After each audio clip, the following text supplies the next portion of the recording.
Thanks so much for tuning in to the Talent Accelerator. I'm Dan Horgan, founder and CEO of the DG Horgan Group. Our mission is to drive impact through effective leadership across the talent pipeline. I'm also the author of the book, Tell Me I Can't and I Will. Today I want to talk to you about the collaboration matrix. So throughout my leadership experience, I've always heard reference the 4 stages of group development: forming, storming, norming, and performing.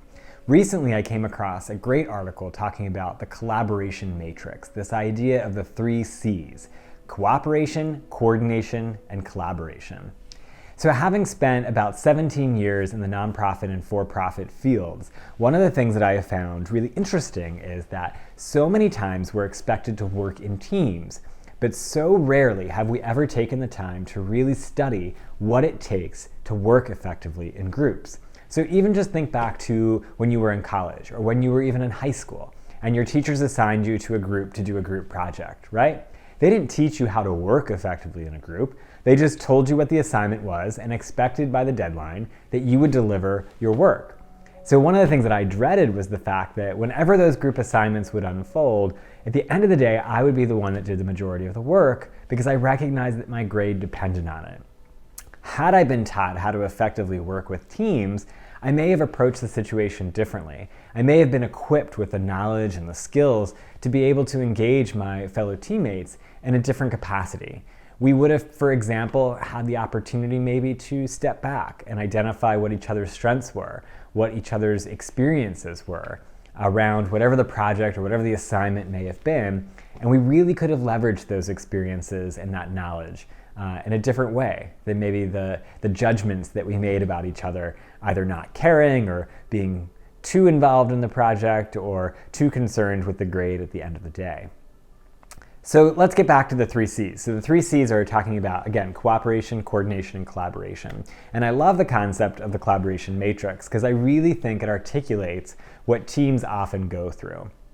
So if we're cooperating, again, that first stage, that first C in the equation, if we're cooperating with each other, typically what we're doing is we're just getting along. So we're coming together as a group of individuals, we're recognizing that we've got something that we have to achieve somewhat together, and we're recognizing that in order for us to move from point A to point B, we've got to at least cooperate.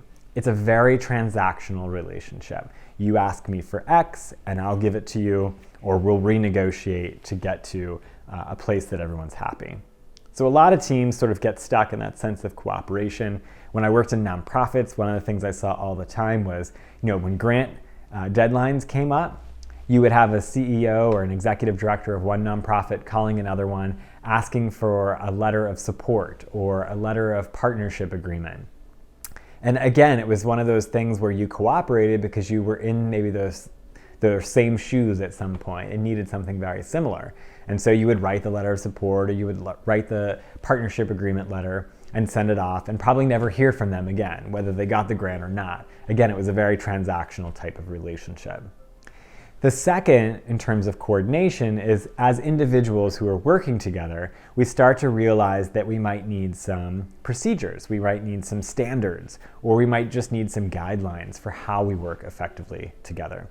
Oftentimes when I facilitate training programs with groups for an extended period of time, we'll develop something called group norms or community agreements.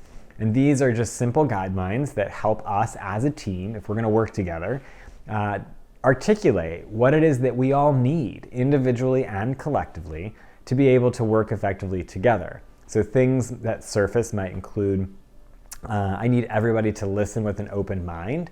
I need people to participate fully, to not hold back. If they have an idea or if they disagree with something that's being shared, that they feel comfortable enough in that environment to be able to articulate what that disagreement may be.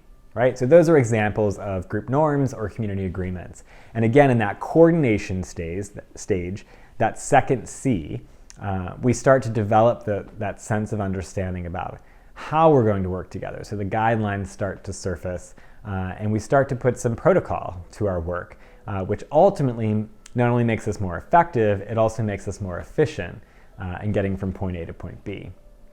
It also sets us up for what we would term as true collaboration. So as we've moved from the transactional relationship to setting some guidelines and standards, protocol for how we work together, to a true sense of collaboration, we share a common set of values. We share a common vision for where we want to go. We have taken the time to get to know each other below the surface. In other words, understand the depth of our experience, the depth of our skills, all of that we bring to the table, that we bring to the team, right? And we leverage it. So it's not just about our awareness, but it's also about how we leverage those strengths, those skills, those experiences for the benefit of the group and for the ultimate achievement of the goal of the group project, right? So again, you can see with the collaboration matrix, again, similar to the 4 stages of group development, if you've heard of those, forming, storming, norming, and performing. The 3 C's, cooperation, coordination, and collaboration, can help you sort of step back from a team experience and really reflect on, do you want to be in that transactional state? Do you want to set the right protocols, the right guidelines to help accelerate your team's performance? And do you ultimately have an interest in getting to that state of collaboration where you can achieve much bigger and better things collectively as one unit? So again, thanks so much for tuning in to the Talent Accelerator. I'll see you next time.